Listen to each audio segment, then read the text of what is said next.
الله وبركاته. إن الحمد لله نحمده ونستعينه ونستغفره ونعوذ بالله من شرور أنفسنا وسيئات أعمالنا. من يهده الله فلا مضل له ومن يضلل فلا هادي له. وأشهد أن لا إله إلا الله وحده لا شريك له وأشهد أن محمدا عبده ورسوله. يا أيها الذين آمنوا اتقوا الله حق تقاته ولا تموتن إلا وأنتم مسلمون. يا أيها الناس اتقوا ربكم الذي خلقكم من نفس واحدة وخلق منها زوجها وبث منهما رجالا كثيرا ونساء واتقوا الله الذي تساءلون به والأرحام إن الله كان عليكم رقيبا. يا أيها الذين آمنوا اتقوا الله وقولوا قولا سديدا يصلح لكم أعمالكم ويغفر لكم ذنوبكم ومن يطع الله ورسوله فقد فاز فوزا عظيما. أما بعد فإن أصدق الحديث كتاب الله تعالى وخير الهدي هدي محمد صلى الله عليه وسلم وشر الأمور محدثاتها وكل محدثة بدعة وكل بدعة ضلالة وكل ضلالة في النار. Alhamdulillah, puji dan syukur kita kepada Allah Subhanahu wa taala atas segala limpahan karunia Allah, atas segala nikmat yang Allah berikan, atas segala hidayah yang Allah tunjukkan kepada kita, sehingga kita bisa bersyukur kepada Allah Subhanahu wa taala. Kita bisa bersabar atas segala musibah dan ujian yang Allah timpakan kepada kita. Kita bisa menjalankan kesempatan kita. Kita masih bisa menjalankan berbagai aktivitas dengan sisa usia yang Allah Subhanahu wa taala berikan kepada kita. Kita masih diberikan kesempatan untuk bertobat kepada Allah Subhanahu wa taala. Kita masih diberikan kesempatan untuk menuntut ilmu, untuk thalabul ilmi, untuk mengkaji ayat-ayat Allah Subhanahu wa taala, ayat Qur'aniyah ataupun ayat kauniyah. Dan kita juga masih bisa untuk mengkaji hadis-hadis Rasulullah sallallahu alaihi wasallam. Kita juga masih diberikan kesempatan untuk bertatap muka, berkumpul bersama saudara-saudara kita untuk saling mengingatkan tawassaw bil haq, tawassaw bis sabr. Semuanya adalah karena karunia dan nikmat dari Allah Subhanahu wa taala. Mudah-mudahan dengan seluruh karunia dan nikmat yang Allah berikan kepada kita, kita semakin menjadi hamba-hambanya yang bersyukur, yang selalu beristighfar, selalu bertaubat kepada Allah Subhanahu wa taala. Salawat dan salam tidak lupa juga kita ucapkan, kita panjatkan kepada Nabi kita Muhammad alaihi salatu wassalam. Beliaulah yang memberikan, yang mengajarkan umat ini kepada jalan yang lurus, kepada jalan yang benar. Beliau adalah seorang muallim, beliau adalah seorang pendidik yang sangat luar biasa, yang tidak tertandingi oleh siapapun. Akhlaknya sungguh luar biasa, di atas akhlak seluruh manusia yang terbaik akhlaknya sekalipun. Insyaallah di malam hari ini kita akan memulai satu kajian dari kitab yang kecil. Kita berbicara tentang akidah yang tidak asing lagi dipelajari oleh para penuntut ilmu, yang tidak asing lagi diajarkan oleh guru-guru besar kita, yaitu kitab Matan al-Usul Tsalatsa. Merupakan satu kitab yang ringkas. Tidak sedikit di antara para penuntut ilmu yang menghafalnya, sangat mudah menghafalnya, karena sebagian besar adalah terdiri dari ayat-ayat Allah Subhanahu wa taala dari Al-Qur'an dan juga beberapa hadis Rasulullah sallallahu alaihi wasallam. Inilah yang menunjukkan satu ciri khas Ahlus Sunnah wal Jamaah. Ahlus Sunnah wal Jamaah mempunyai ciri khas ketika dia berbicara, ketika dia menulis, ketika dia mengajukan satu pendapat, selalunya tidak lepas dari Al-Quranul Karim, selalunya tidak lepas dari hadis-hadis sahih Rasulullah sallallahu alaihi wasallam. Berbeda mereka dengan Ahlul Bid'ah. Umumnya adalah suka mentakwilkan, umumnya adalah suka menggunakan analogi, suka menggunakan akal yang ada, suka selalu mengatakan kila wa qala dan lain sebagainya. Kajian usul salasa merupakan satu kajian yang sangat penting. Sesuai dengan penamaannya, al-usul ats-tsalatsa. Ada juga yang menamakannya dengan tsalatsatul usul. Semuanya adalah sama. Ada juga di beberapa kumpulan tulisan Syekh Muhammad bin Abdul Wahhab yang memberikan judul Talqin Usulul Aqidah lil 'Ammah. Ini ketiganya sama. Al-Usul Tsalatsah atau Tsalatsatul Usul atau Talqin Usulul Aqidah lil 'Ammah. Mentalkinkan ataupun mengajarkan usulul aqidah, pokok-pokok akidah lil 'ammah kepada masyarakat awam. Perlu kita ketahui penulisnya adalah beliau Al-Imam Syekhul Islam Muhammad bin Abdul Wahhab bin Sulaiman At-Tamimi An-Najdi. Beliau berasal dari sebuah wilayah daerah Najd. Kalau kita lihat di peta, kira-kira berada di sebelah timur utara di Arab Saudi. Tidak asing lagi, wilayah Najd merupakan wilayah gudangnya para ulama, tidak sedikit para ulama yang Allah Subhanahu wa taala munculkan dari sana. Lewat tangan Syekh Muhammad bin Abdul Wahhab hiduplah ajaran Ahlus Sunnah wal Jamaah. Beliau kembali menghidupkan apa yang dihidupkan oleh Syekhul Islam Ibnu Taimiyah yang sempat padam oleh ucapan-ucapan ahlul bid'ah, kemudian kembali dihidupkan, kembali dimunculkan oleh Syekh Al-Imam Muhammad bin Abdul Wahhab. Beliau lahir pada tahun 1115 Hijriah dan wafat pada tahun 1206 Hijriah. Berarti wafatnya adalah pada usia 91 tahun. Usia yang sangat tua tapi mendatangkan keberkahan. Dengan ilmu, dengan dakwah yang sangat luar biasa sampai ke penjuru dunia. Sampai-sampai ulama-ulama besar, ulama-ulama kaliber juga mengakui keilmuan dan dakwah beliau. Di antara ulama yang sejaman dengan beliau adalah Al-Imam Muhammad bin Ali Asy-Syaukani, ulama besar dari negeri Yaman, dengan akidah yang sama dengan beliau, berakidahkan madhab as-salafus salih. Jadi Syekh Muhammad bin Abdul Wahhab dari kecilnya beliau sudah tertata rapi, beliau sudah terarah, terdidik untuk menuntut ilmu. Dari kecilnya beliau sudah mulai menghafal Quran, kemudian belajar ilmu-ilmu syar'i yang lain. Di antara salah satu guru beliau adalah Syekh Muhammad Hayyat As-Sindi, seorang ulama ahlul hadis yang berada di Madinah. Itu merupakan salah satu guru beliau. Seluruh keimanan beliau adalah bersambung kepada para ulama. Allah Subhanahu wa taala telah memudahkan jalan dakwah beliau. Pada akhirnya Allah Subhanahu wa taala membukakan hati Al-Imam Muhammad bin Saud, pendiri negara Arab Saudi, untuk bekerja sama dengan beliau dalam menyebarkan dakwah Islam, dalam menyebarkan ajaran akidah Ahlus Sunnah wal Jamaah. Makanya selalu beriringan sampai pada hari ini dalam masalah din, dalam masalah fatwa. Umumnya di Arab Saudi selalu diwarisi dan diwariskan oleh keturunan Syekh Muhammad bin Abdul Wahhab, kecuali hanya satu generasi ketika terputus digantikan oleh Syekh Abdul Aziz bin Baz. Sebelumnya adalah Syekh Muhammad bin Ibrahim bin Abdul Latif yang juga cucu Syekh Muhammad bin Abdul Wahhab. Setelah Syekh bin Baz kembali digantikan oleh Syekh Saleh bin Abdul Aziz bin Muhammad bin Ibrahim Al-Syekh. Kebanyakan di antara mereka makanya diberikan gelar dengan Al-Syekh, yang menunjukkan itu merupakan anak cucu daripada Syekh Muhammad bin Abdul Wahhab. Itulah kita berbicara sedikit tentang Syekh Muhammad bin Abdul Wahhab. Tidak sedikit tulisan-tulisan beliau. Tulisan-tulisan beliau alhamdulillah sudah banyak yang diterjemahkan ke dalam bahasa Indonesia. Silakan kalau ada di antara kita untuk membacanya. Masya Allah, tulisan-tulisan beliau selalunya menarik untuk dikaji.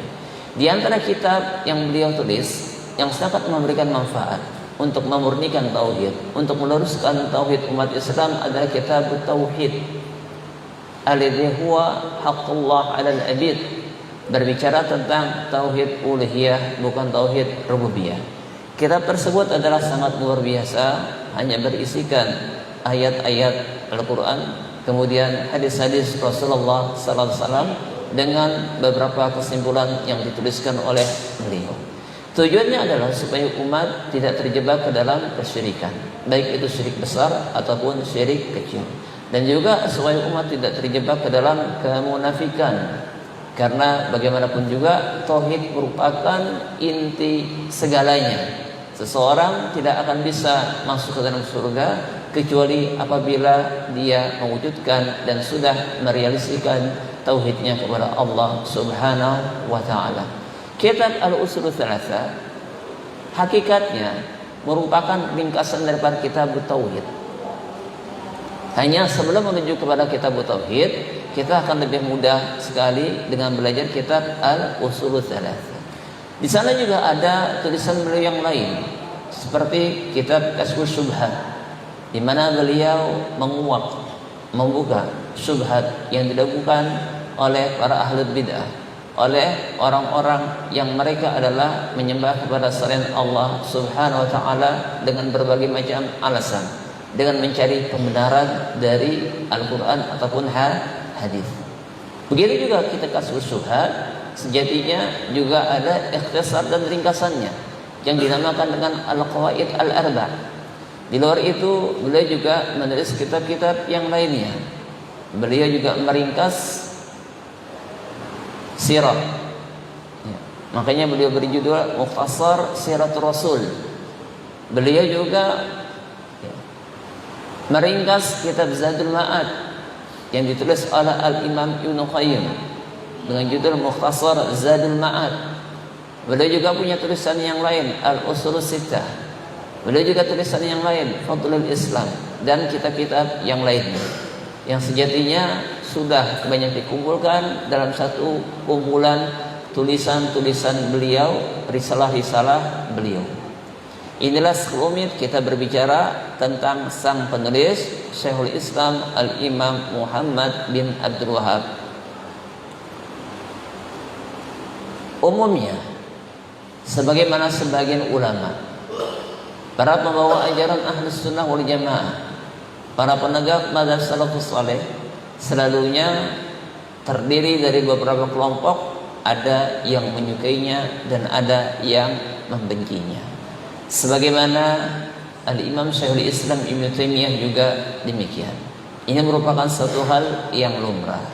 Maka kita dapatkan di permukaan ada di antara mereka yang menyenangi, yang simpatik terhadap dakwah Syekh Muhammad bin Abdul Wahhab. Tapi ada juga di antara mereka, wallahu alam, apa faktor dan penyebabnya, yang sama sekali membenci kepada beliau. Kalau sudah mendengar namanya sangat antipati, keluarlah 1000 jurus dengan mengatakan ajaran Wahabi. Dan ucapan-ucapan yang lainnya yang tidak berdasar, dengan mengatakan ilmu beliau yang dangkal lah dan lain yang sebagainya. Kemudian kita masuk ke dalam Al-Usul Tsalatsa. Kitab ini Al-Usul Tsalatsa terdiri dari 3. Pertama, berbicara tentang muqaddimah. Di dalam muqaddimah terdiri juga pada 3 bagian. Selalunya kelebihan beliau di saat menulis, selalunya beliau memulai dengan kalimat i'lam. Sesudah itu, setelah kalimat i'lam, beliau mendoakan murid-muridnya, mendoakan pembaca, mendoakan orang-orang yang belajar kitab beliau. Yang ini jarang dijumpai dalam tulisan para ulama yang lainnya. Nanti Anda bisa melihat, sayangnya, sebaiknya tiap kalian itu ada bawa matannya. Sudah ada jual, harga paling cuma 7.000. Tidak sampai seharga satu mangkok bakso ya, ataupun mie ayam. Tapi ilmunya adalah sangat dalam dan luar biasa. Selalunya beliau nanti menulis i'lam rahimakallah, i'lam arsyadakallah li ta'atih, i'lam rahimakallah, ketahuilah semoga Allah menurunkan rahmatnya kepadamu. I'lam arsyadakallah li ta'atih, ketahuilah Semoga Allah memberikan petunjuk kepadamu untuk taat kepadanya. Ini kan doa dari beliau. Biasanya seorang murid berdoa kepada gurunya. Ini beliau sebelum murid berdoa kepada gurunya, beliau lebih dahulu berdoa untuk murid-muridnya, supaya Allah memberikan hidayah, supaya Allah membuka pemahaman kepada murid-murid beliau. Itulah salah satu ciri khas tulisan beliau. Jadi di dalam muqaddimah beliau berbicara terdiri dari 3 bagian yang insyaallah nanti akan kita pelajari. Kemudian pada bagian yang kedua namanya sulbur risalah, inti daripada risalah tersebut, inti daripada matan tersebut, yaitu beliau berbicara tentang al-usul salasah. Apakah 3 pokok dasar yang wajib diketahui oleh seorang muslim dan muslimah. Disitulah beliau berbicara tentang ma'rifatul abdi li rabbihi, ma'rifatul abdi li dinihi, ma'rifatul abdi li nabihi, yaitu mengenal Allah, mengenal Islam, dan mengenal Nabi Muhammad sallallahu alaihi wasallam ma'al adillah, bersama dalil. Ya. Jadi apa-apa jangan sampai ya. Kenapa selalunya harus bersama dalil? Kita ini adalah umat yang semuanya punya pertanggungjawaban, bukan umat yang hidup itu tanpa dalil. Ya. Maka selalu ada subhat yang dibikin oleh setan, dihembuskan kepada beberapa orang, bahkan sampai kepada tingkatan ustaz, sampai kepada tingkatan ustazah, dengan mengatakan sedikit-sedikit dalil, sedikit-sedikit ayat, sedikit-sedikit hadis. Memang demikianlah ciri khas umat Islam, ciri khas Ahlus Sunnah wal Jamaah. Bukan tanpa dalil. Kalau tidak, untuk apa adanya para penghafal Al-Quran? Kalau tidak, untuk apa adanya para penghafal hadis?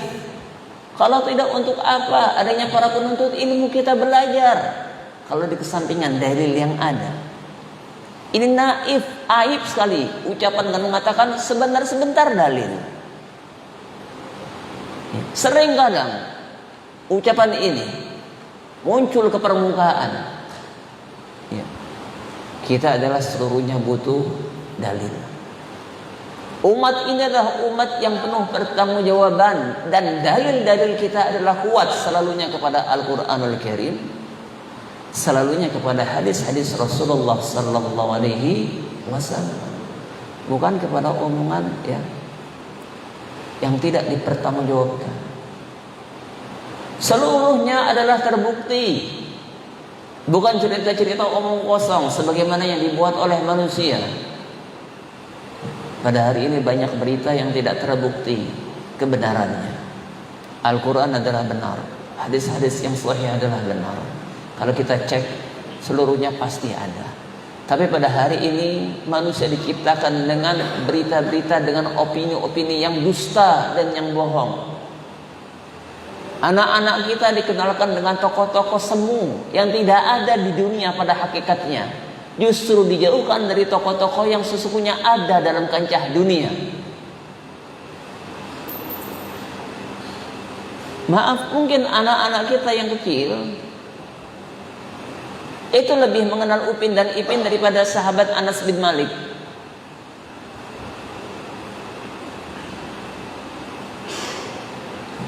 Padahal kalau kita mencari, apakah sahabat Anas bin Malik ada? Ada di dunia. Pernah terjadi, nyata hakikatnya. Ditulis oleh para ahli sejarah. Tapi antum cari yang namanya Upin dan Ipin sampai ke Malaysia, sampai ke desa Durian pun gak ada.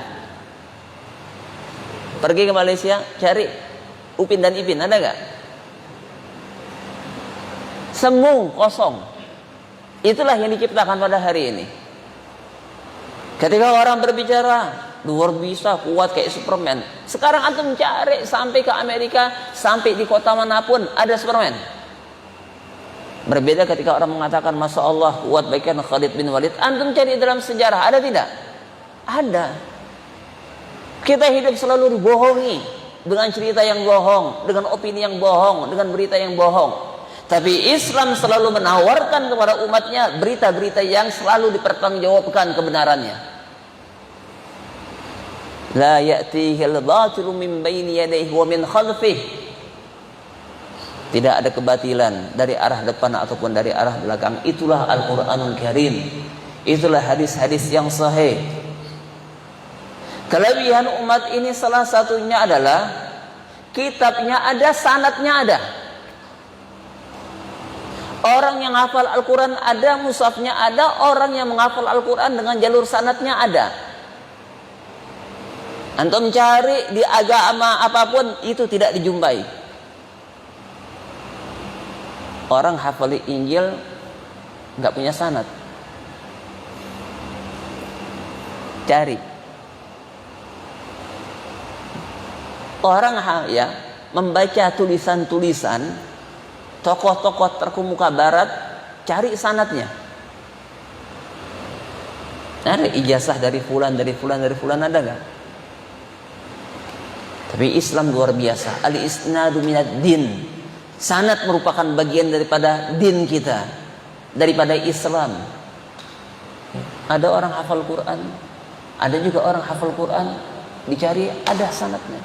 Orang baca Quran dicari ada sanadnya terus sampai kepada Rasulullah sallallahu alaihi wasallam. Hadis-hadis Sahih Bukhari, bukunya ada. Antum cari sanadnya ada dari orang per orang sampai kepada Imam Bukhari. Hadis Sahih Muslim yang hafal ada, bukunya ada, antum cari sanadnya ada sampai Imam Muslim sampai kepada Rasulullah sallallahu alaihi wasallam. Demikian juga kitab hadis yang lain, baik itu di Abu Daud, baik itu di Sunan Tirmidzi, baik itu di Sunan An-Nasai, baik itu di Sunan Ibnu Majah, baik itu di Musnad Imam Ahmad, baik itu di Sunan Ad-Darimi, baik itu di Muwatta Imam Malik. Seluruh kitab-kitab itu bersambung. Ini tidak dimiliki oleh agama yang lain, hanya dimiliki oleh umat Islam. Maka umat Islam gak bisa dibohongi karakternya. Keilmuan umat Islam itu gak pernah bisa dibohongi. Muncul para pemalsu-pemalsu hadis, Allah munculkan juga ulama-ulama yang jago dalam membaca perawi-perawi hadis. Muncul tokoh-tokoh sesat yang untuk merusak agama Islam, Allah munculkan pula tokoh-tokoh yang punya kecerdasan luar biasa untuk menghadapi mereka. Muncul para perusak bahasa Arab, Allah munculkan juga para ulama yang mereka luar biasa dalam mendalami bahasa Arab. Ini tidak dimiliki oleh yang lain. Allah berikan kelebihan i'rab kepada umat Islam dalam berbicara bahasa Arabnya yang tidak dimiliki oleh agama manapun yang mereka punya bahasa. Inilah kelebihan umat Islam. Kembali lagi kita berbicara al-usulu thalatha. Jadi sulbur risalah, inti risalah ini adalah berbicara tentang menjadikan. Intinya orang raditu billahi rabba wa bil islami dina wa bi Muhammadin sallallahu alaihi wasallam nabiyya wa rasula.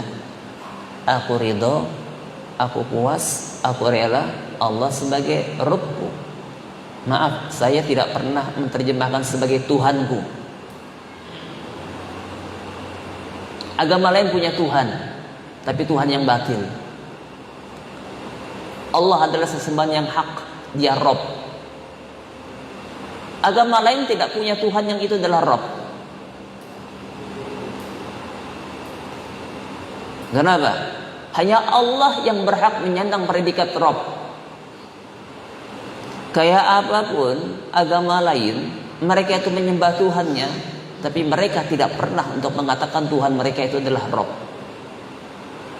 Walaupun mereka menyembah yang lain, mereka tetap mengaku yang menciptakan mereka itu tetap Allah. Yang ngasih mereka makan, yang ngasih mereka rezeki itu Allah. Yang mengatur seluruh alam ini adalah Allah. Itulah Rabb yang tidak dimiliki oleh Tuhan sesembahan mereka. hanya dimiliki oleh Allah Subhanahu wa ta'ala. Sempit kalau sekadar menerjemahkan dengan bahasa Tuhan.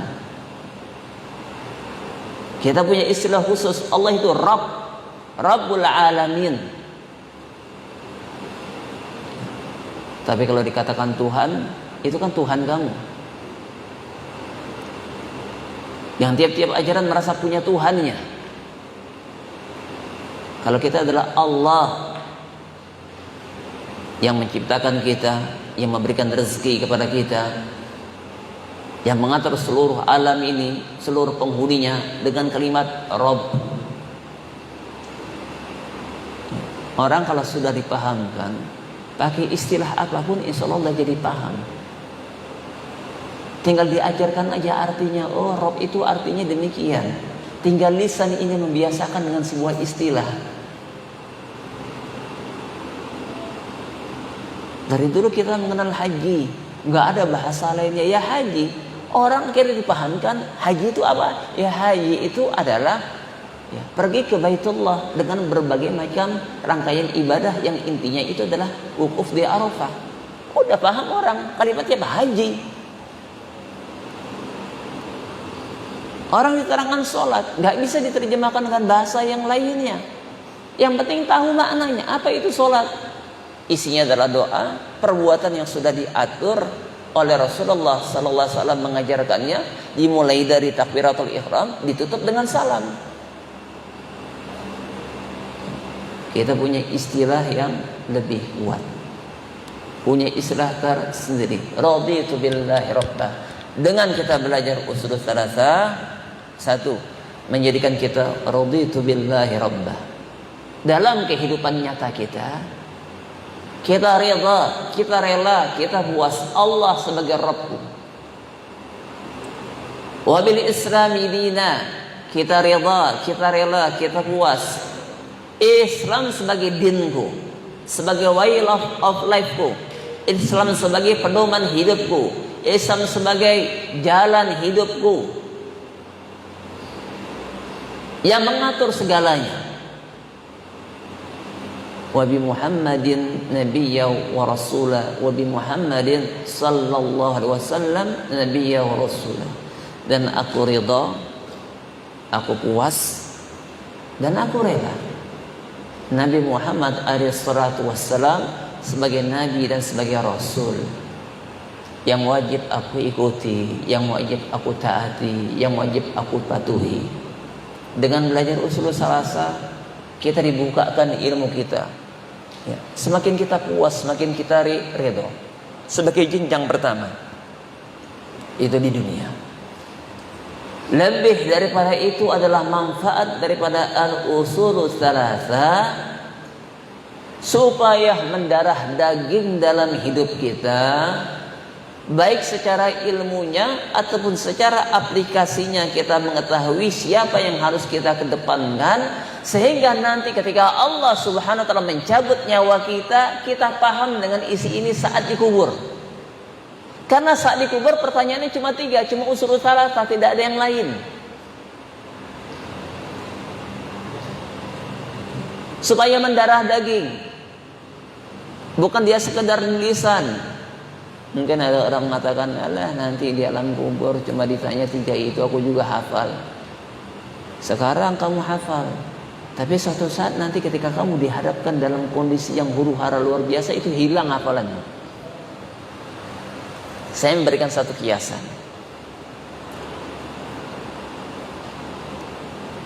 Hafal 5 ayat 1 kali saja, kemudian setor di depan guru, bisa kan? Terkadang bisa. Tapi suatu saat dalam kondisi yang genting, buyar tidak hafalannya. Suatu saat ketika disuruh dakdikduk menjadi seorang imam, buyar tidak hafalannya. Kapan tidak menjadi buyar hafalannya? Nunggu tuh ayat diulang berkali-kali apa? Sampai endap di dalam otaknya. Keseharian dia ulang, baru mampu.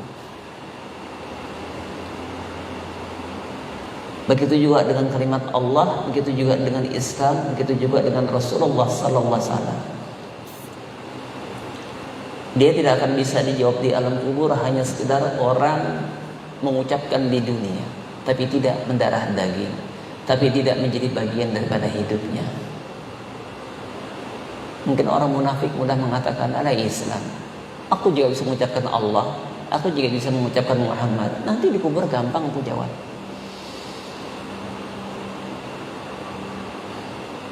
Tapi apa kata Rasulullah sallallahu alaihi wasallam? Man qala la ilaha illallah khalisan min qalbihi. Barang siapa yang mengucapkan kalimat la ilaha illallah murni ikhlas dari dalam hatinya, dakhalal jannah, dia akan masuk ke dalam surga. Butuh kemurnian, butuh keikhlasan dari dalam hati. Begitu juga ketika di alam kubur. Kita terkadang sudah hafal sesuatu saja, saat dihadapkan dengan hal-hal yang itu adalah sangat menakutkan, itu bisa buyar hafalan kita. Apalagi dimasukkan ke alam kubur, kita bertemu makhluk yang belum pernah ketemu, yang itu menyeramkan, kita sendirian di sebuah tempat yang belum pernah kita rasakan, bukan di dunia, kita tidak bisa keluar dari alam tersebut. Tiba-tiba kita diinterogasi. Yang bisa menjawab hanyalah orang-orang yang sudah mendarah daging dengan kalimat Allah. Yang bisa menjawab adalah orang-orang yang sudah mendarah daging dengan kalimat Islam. Yang bisa menjawab adalah orang-orang yang sudah mendarah daging dengan kalimat Muhammad Rasulullah sallallahu alaihi wasallam.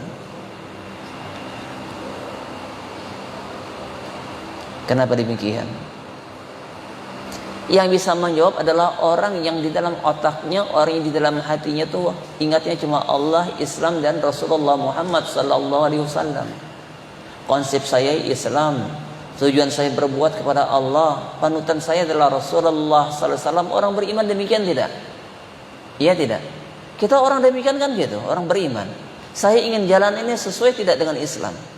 Begitu kita berjalan, oh siapa yang saya cari? Oh ridha Allah, mentok lagi kepada Allah. Kemudian begitu juga dalam saya berjalan, siapa yang harus saya tiru? Rasulullah Muhammad sallallahu alaihi wasallam. Maka ketika kesehariannya adalah demikian, ketika dia meninggal dunia, itu yang mampu dia ingat. Tapi bagi orang-orang yang tidak pernah tujuannya kepada Allah, jauh dari syariat Islam, yang dicarinya adalah dunia dan hukum yang lainnya, dan begitu juga tidak ada pernah di dalam dirinya untuk patuh kepada Rasulullah SAW, jangan mimpi di alam kubur bisa jawab. Itu otomatis. Apalagi waktunya sangat dekat dari kematian dia sampai dia dikuburkan. Di dalam sebuah hadis Rasulullah SAW menjanjikan, "Man kana akhiru kalamihi la ilaha illallah dakhalal jannah." Barang siapa yang di penghujung, di akhir penghujung kalimat yang dia ucapkan adalah la ilaha illallah khalisan min qalbihi, murni keluar dari dalam hatinya, dakhalal jannah, dia akan masuk ke dalam surga. Orang beriman tentunya kalau dia meninggal dunia, yang dia ingat itu adalah Allah. Makanya tidak sedikit orang-orang yang husnul khotimah mengucapkan kalimat la ilaha illallah. Ini semua karena pengaruh amalan. Yang dirindukan dia saat meninggal dunia adalah Rasulullah sallallahu alaihi wasallam. Yang diinginkan dia kalau dia mati adalah secara syariat Islam. Tidak berapa lama, 1 jam, 2 jam, atau mungkin separuh hari, dia dikuburkan. Kalimat ini terulang lagi di alam kubur, ditanya oleh malaikat, baru saja berapa jam yang lalu. Maka insya Allah dia mampu untuk menjawab. Ketika meninggal dunia, dia husnuzon kepada Allah. Makanya Rasulullah SAW mengajarkan kepada kita, saat seseorang akan meninggal dunia, husnuzonlah kepada Allah, berprasangka baik kepada Allah.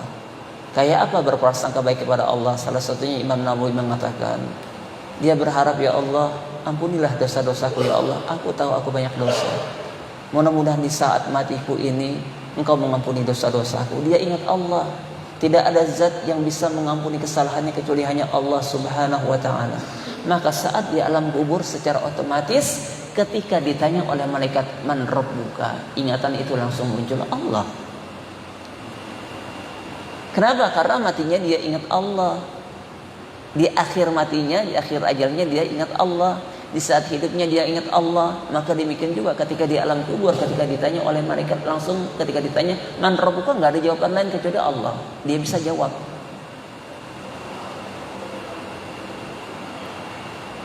Berbeda sama orang-orang kafir.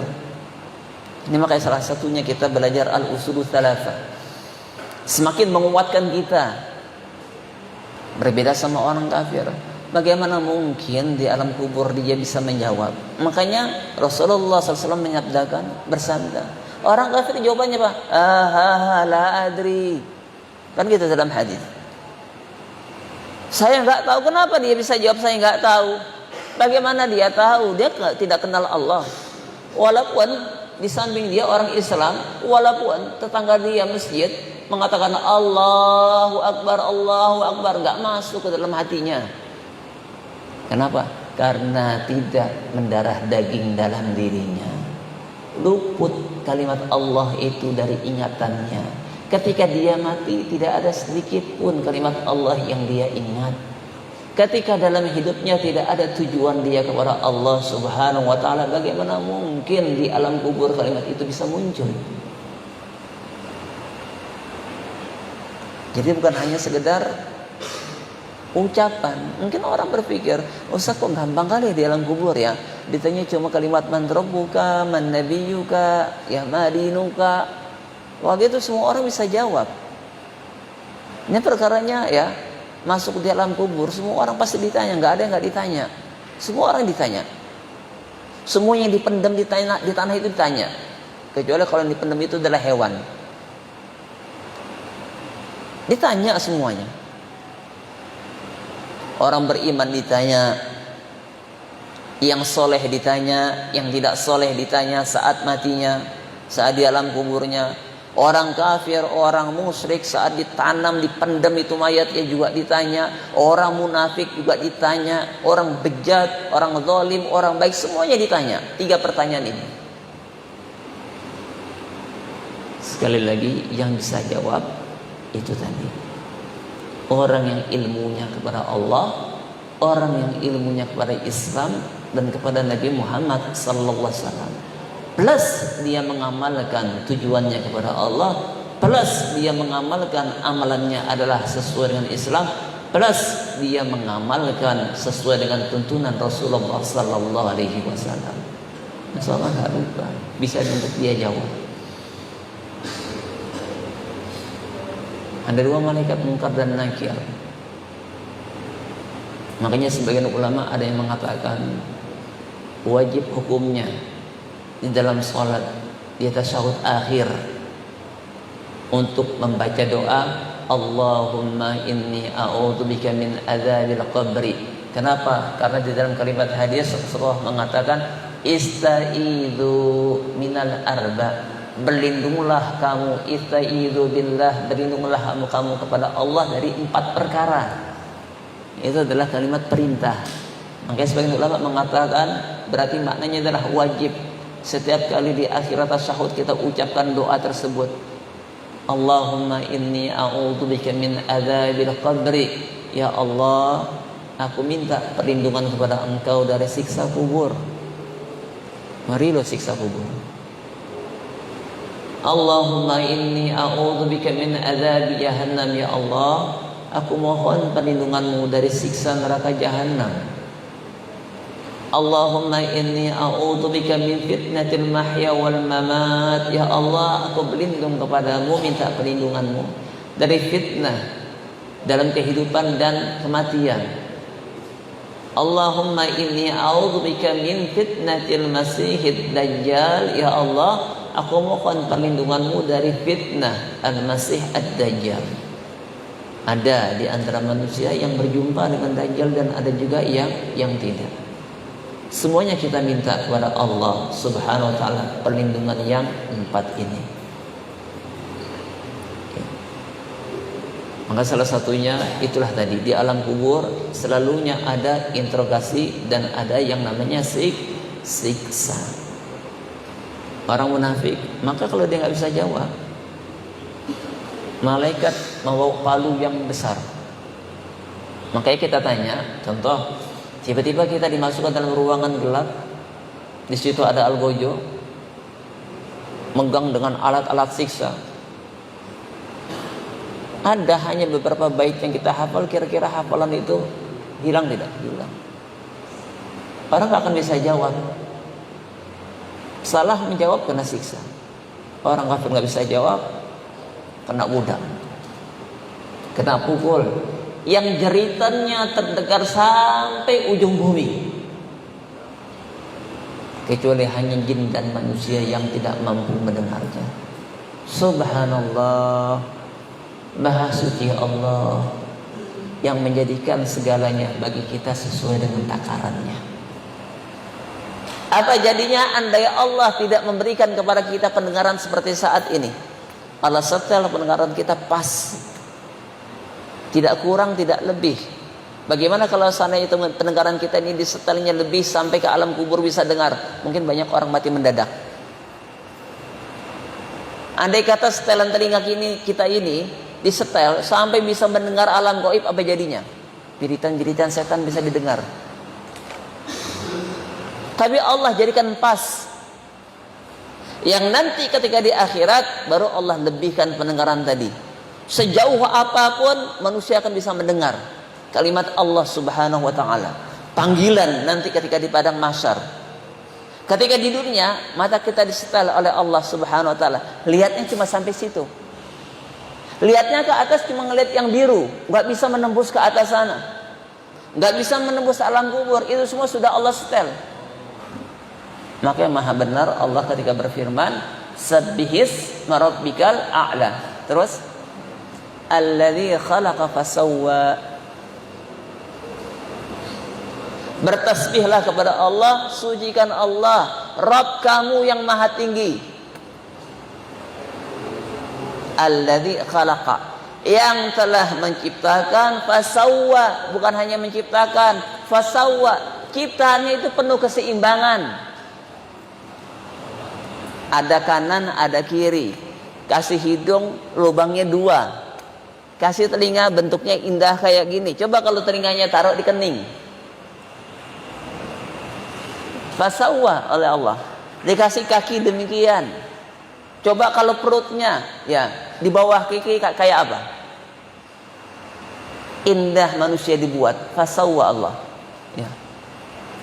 Allah jadikan pendengaran pas, tidak kurang, tidak lebih. Penglihatan pas, tidak kurang dengan dan tidak lebih. Itulah kekuasaan Allah Subhanahu wa taala. Orang munafik,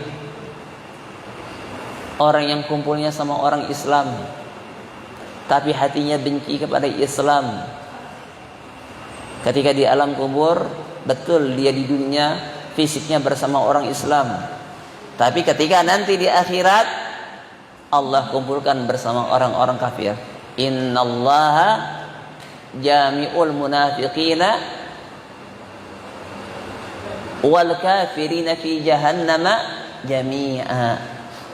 Sesungguhnya Allah akan mengumpulkan orang-orang munafik dan orang-orang kafir di dalam neraka jahanam secara bersama.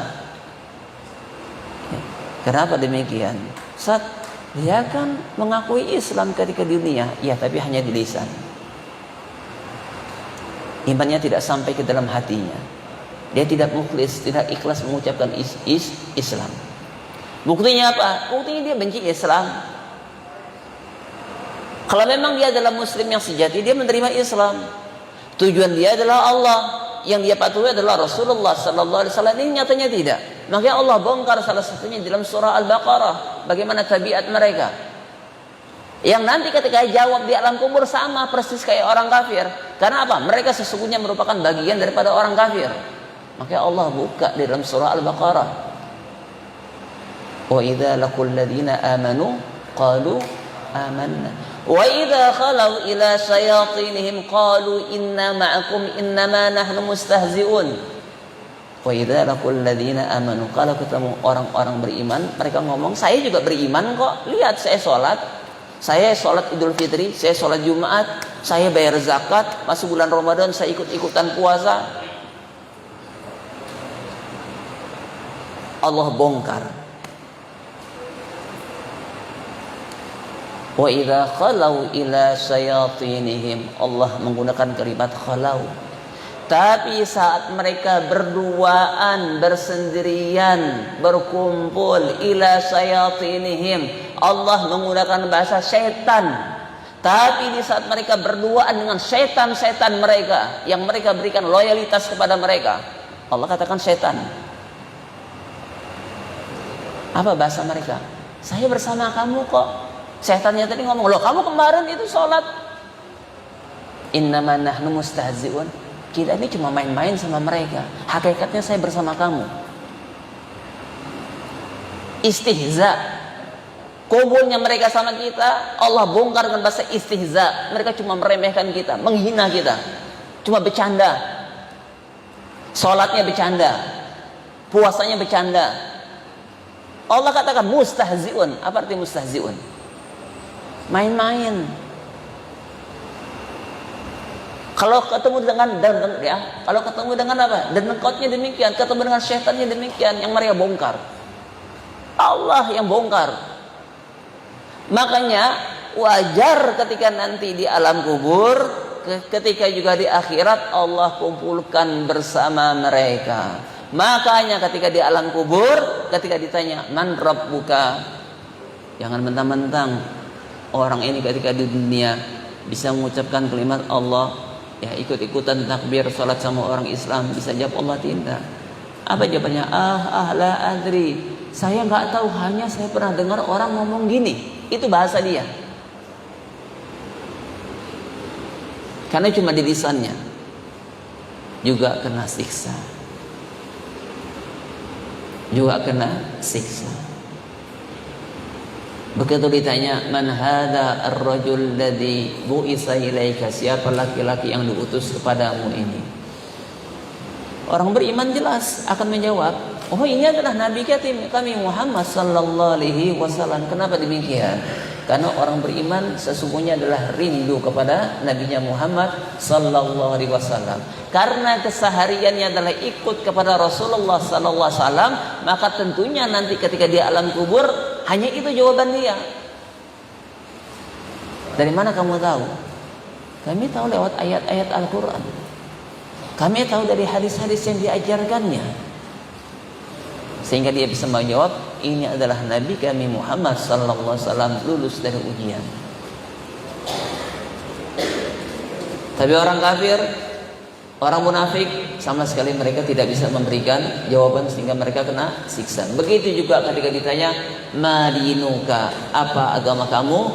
Orang beriman jelasnya bisa menjawab. Kenapa? Karena darahnya, kehidupannya, ingatannya hanya kepada Islam. Orang kafir jelasnya tidak akan bisa menjawab. Kenapa? Karena hidup mereka adalah jauh dari Islam. Mereka membenci Islam. Bagaimana mungkin mereka bisa untuk mengingat Islam? Satu contoh. Antum kira-kira kalau lagi benci sama si fulan, mau tidak mengucapkan nama dia? Orang kafir ketika di dunia benci sama Islam jangan mimpi. Orang munafik ketika benci di dunia kepada Islam jangan mimpi ketika di alam kubur bisa menjawab kalimat Islam. Namanya benci. Ente aja benci sama si fulan gak mau nyebut namanya. Kamu tuh benci Islam, bagaimana mungkin lidah kamu bisa mengucapkan Islam ketika di alam kubur? Ini murni seluruhnya dari dalam hati.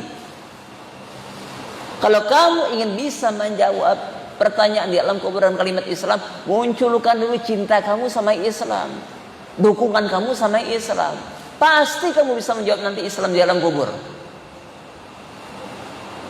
Kamu di dunia benci sama Rasulullah SAW, gak mau ikut sama beliau, memusuhi beliau, memusuhi ajarannya, syariatnya. Bagaimana mungkin bisa menjawab ketika di alam kubur nama Rasulullah Muhammad SAW?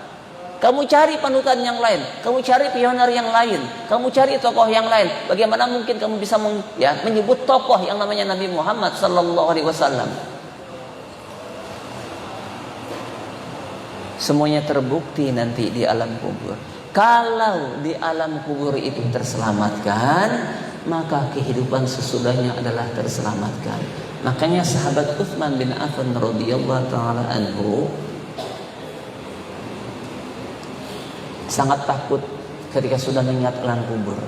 Sampai-sampai sahabatnya bertanya, kamu ini kalau disebutkan tentang kuburan, kenapa kamu takut dan menangis dibandingkan disebut yang lain? Karena aku pernah mendengar Rasulullah SAW bersabda, kuburan, alam kubur, innal qabra awwalu manazilul akhirah. Karena kuburan itu merupakan tempat persinggahan pertama akhirat.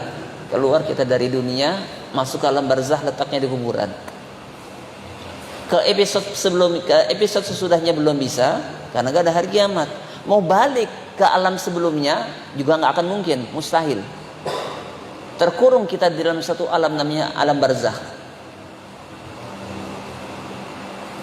Kata Rasulullah, kalau dia selamat di situ, maka kehidupan episode akhirat sesudahnya dia akan aman, selamat. Dan kalau di situ dia celaka, maka kehidupan sesudahnya adalah lebih celaka. Inilah namanya, sekali lagi, 3 pertanyaan al-usulu tsalatsa. 3 soal yang akan ditanyakan kepada seluruh manusia nanti di alam kubur. Al-usulu tsalatsa. Selesai bisa jawab, ditemani oleh masing-masing amalannya. Kalau dia orang beriman, kalau dia orang yang baik, maka akan ditemani dengan amal solehnya. Maka akan diperlihatkan kepadanya tempat kembalinya di surga, terlihat kepadanya pemandangan yang indah. Karena pertama kali ketika seseorang dimasukkan ke dalam kubur, maka dia akan terhimpit dengan kuburannya. Tidak ada satupun yang biasa selamat. Rasulullah mengatakan, tiap orang akan merasakan himpitan kubur. Lau naja ahadun, kalau seandainya ada orang yang bisa selamat, la naja minhu Sa'ad, tentu Sa'ad bin Mu'ad akan selamat. Tapi karena dia bisa menjawab,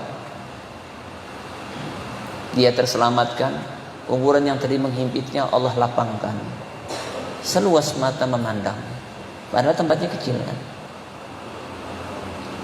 Pemandangan di depan mata dia adalah tempat kembali dia di surga. Dan Allah akan bukakan keran dari surga sehingga baunya adalah bau di surga. Dan teman dia adalah amal solehnya yang cantik dan rupawan. Tapi orang yang tidak beriman kepada Allah, orang yang durhaka sebaliknya. Himpitan itu semakin terhimpit, ditambah lagi dengan maksiat dia yang lainnya di alam kubur. Na'udzubillah min dzalik. Dan begitu juga pemandangan di depannya adalah pemandangan akhirat. Dan Allah hembuskan ke dalamnya adalah hawa api neraka. Makanya orang tersebut akan mengatakan, ya Allah, kalau sedemikian di dalam kubur, apalagi sesudah ini. Maka dari itu ya Allah, janganlah engkau bangkitkan hari kiamat. Berbeda dengan orang beriman, ya Allah, kalau sedemikian adalah kehidupan surga ya Allah, maka cepatkanlah, bangkitkanlah kami, datangkanlah hari kiamat ya Allah. Semua akan dirasakan oleh setiap yang bernyawa. Makanya Syekhul Islam Ibnu Taimiyah di dalam bait beliau pernah mengatakan, wa likulli hayyin 'aqibin fi qabrihi amalun yaqarinuhu hunaka wa yus'alu. Bagi setiap yang bernyawa dan berakal, maka di dalam kuburnya amalun yaqarinuhu, amalannya yang akan menemaninya, hunaka wa yus'alu, dan di sana dia akan ditanya. Inilah ditanya salah satunya tentang al-usulus tsalatsa.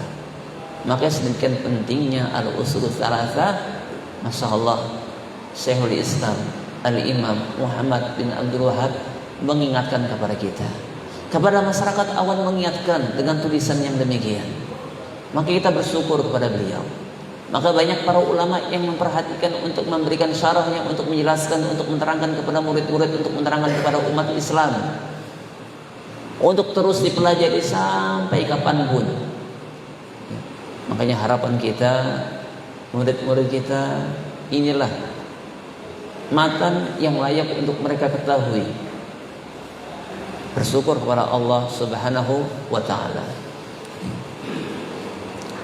Tidak sedikit para ulama yang sudah mensyarah. Contoh di awal seperti ada syarahnya Syekh Abdurrahman bin Qasim, singkat, tipis ya, dicetak bukunya. Ada lagi nanti syarahnya Syekh bin Baz. Ada lagi nanti syarahnya Syekh Muhammad Shalih Al-Utsaimin. Nanti ada lagi syarahnya Syekh Shalih Al-Fauzan, dan banyak para ulama yang lainnya hingga hari ini yang mensyarahnya. Kita selaku penuntut ilmu, kita selaku ustaz-ustaz juga tidak ketinggalan. Alhamdulillah, kita katakan kajian kita Al-Usul Salasah malam ini bukan hanya sekedar kajian, tapi alhamdulillah adalah juga kajian yang bersanad. Kitab yang kita bahas adalah sanadnya bersambung kepada penulisnya, kepada Al-Imam Asy-Syaikh Muhammad bin Abdul Wahhab. Dengan izin Allah Subhanahu wa taala, ada 4 orang guru, ada 4 orang syekh yang kita bisa mengambil sanadnya. Pertama adalah saya mengambil Al-Usul Salasah. Pertama adalah dari Syekh Dr. Khalid bin Mahmud bin Abdul Aziz Al-Juhanni, di mana beliau mengatakan beliau meriwayatkannya adalah dari guru beliau Syekh Abdullah bin Saleh Al-Ubaid. Masih hidup beliau, mungkin kira-kira usianya 50 lebih, 55 demikian. Alhamdulillah, saya pun ada mengambil sanad dari beliau, yaitu Al-Aqidah Al-Wasithiyah, Syekh Dr. Abdullah bin Saleh Al-Ubaid. Kemudian beliau mengatakan beliau juga meriwayatkan dari guru beliau, yaitu Syekh Muhammad bin Abdurrahman bin Ishaq al-Syekh. Ini di antara turunan Syekh Muhammad bin Abdul Wahhab yang tapi sudah meninggal dunia, ya, termasuk yang tua usianya. Jadi banyak para ulama yang mengambil sanad Syekh Muhammad bin Abdul Wahhab kebanyakan adalah dari beliau, dikatakan sebagai sanad Ali. Kemudian beliau mengatakan, ya, meriwayatkannya dari Syekh Ahmad bin Faris, dari Syekh Abdurrahman bin Hasan, cucunya Syekh Muhammad bin Abdul Wahhab. Beliau langsung mengambil dari kakeknya Syekh Muhammad bin Abdul Wahhab. Sangat mungkin seseorang belajar dari sang kakek, sangat mungkin. Contoh, Syekh Muhammad bin Abdul Wahhab wafat dengan usia 91 tahun. Kira-kira biasanya orang punya cucu mungkin usia 40 tahun itu sudah punya cucu. Kalau punya cucu pada usia 50 tahun, kira-kira sang cucu tadi usianya telah 20 tahun, kan sangat mungkin kakeknya usia 70 tahun masih diambil ilmunya. Jadi kebanyakan Syekh Abdurrahman bin Hasan, beliau mengambil ilmu adalah dari kakek beliau Syekh Muhammad bin Abdul Wahhab. Salah satunya beliau punya tulisan yang sangat bagus menjelaskan tentang kitab tauhid dengan nama Fathul Majid. Sebelum beliau, sepupu beliau juga mensyarah dan menuliskan tentang Kitab Tauhid, mensyarahnya juga Taisir Al-Aziz Al-Hamid, hanya belum sempurna, yaitu Syekh Sulaiman bin Abdullah bin Muhammad bin Abdul Wahhab. Dalam usia sangat muda, beliau sudah meninggal dunia pada usia 35 tahun. Makanya tulisannya disempurnakan dan dilanjutkan oleh Syekh Abdurrahman bin Hasan, sepupunya. Karena Syekh Muhammad bin Abdul Wahhab, Allah Subhanahu wa taala berikan kepada beliau anak dan cucu yang di kemudian hari juga menjadi para ulama. Kemudian yang kedua, kita juga mendapatkan sanad ini dari Syekh Ibrahim Fathi Al-Mihlawi. Beliau mendengarnya langsung dari gurunya Syekh Muhammad Nasir Al-Ajami, dari Syekh Abdullah bin Abdul Aziz Al-Uqail, dari Syekh Abdul Haq Al-Hashimi, dari Syekh Ahmad bin Salim Al-Baghdadi, dari Syekh Abdurrahman bin Hasan, dari kakek beliau Syekh Muhammad bin Abdul Wahhab rahimahullah ta'ala. Selanjutnya yang ketiga, kita juga mendapatkan dari Syekh Atif bin Muhammad bin Abdul Muiz Al-Fayyumi. Beliau meriwayatkan dari sanad yang sangat banyak. Salah satunya yang luar biasa, beliau juga meriwayatkan dari turunan Syekh Muhammad bin Abdul Wahhab yang mereka meriwayatkan dari ayah terus sampai kepada Syekh Muhammad bin Abdul Wahhab. Di sini salah satu contohnya adalah beliau meriwayatkan dari gurunya Syekh Muhammad bin Abdurrahman bin Ishaq al-Syekh, yang beliau meriwayatkan dari ayahnya, yaitu Syekh Abdurrahman bin Ishaq, yang beliau meriwayatkan dari ayahnya, yaitu Syekh Ishaq, Syekh Ishaq bin Abdurrahman dari ayahnya Abdurrahman bin Hasan, terus dari kakeknya Syekh Muhammad bin Abdul Wahab. Jadi turun temurun, ya, cucu, ya. Jadi sang anak dari bapaknya meriwayatkan dari bapaknya meriwayatkan lagi dari bapaknya, terus kepada Syekh Muhammad bin Abdul Wahab. Perlu kita ketahui, inilah salah satu tradisi keilmuan mereka para ulama. Sebagaimana tadi saya katakan, di dalam Islam kitabnya ada, tapi bukan hanya kitab yang dicetak, akan tetapi jalur keilmuannya juga ada, terus akan bersambung sampai hari kiamat. Inilah kelebihan para ulama kita, yang keilmuannya adalah bisa dipertanggungjawabkan lewat sanad-sanad yang bersambung. Insyaallah. Sebentar, saya tadi bicara sampai selebur risalah. Kemudian al-usul tsalatsa, tadi saya katakan terbagi kepada 3 bagian. Ada muqaddimah, ada inti risalah, kemudian terakhir ditutup dengan al-khatimah.